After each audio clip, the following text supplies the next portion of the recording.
ఉపాధ్యాయులకు, గ్రామ పెద్దలకు నా నమస్కారాలు. అక్కలకు, అన్నలకు, నాతోటి విద్యార్థులకు 78వ స్వాతంత్ర దినోత్సవ శుభాకాంక్షలు. ఈరోజు మనం జెండా వందల పండుగను జరుపుకుంటున్నాం. మన స్వాతంత్రం రాకముందు సుమారు 200 సంవత్సరాలు బ్రిటిష్ వారు మన దేశాన్ని పరిపాలించారు. మన దేశంలో ఉన్న సంపదను అంతా దోచుకొని మన దేశాన్ని పేద దేశంగా తయారు చేశారు.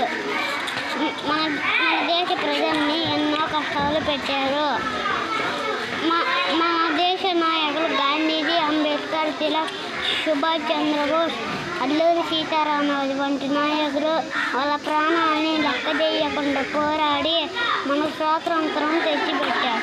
ఆ పండుగనే మనం ఇప్పుడు జరుపుకుంటున్నాం. 1900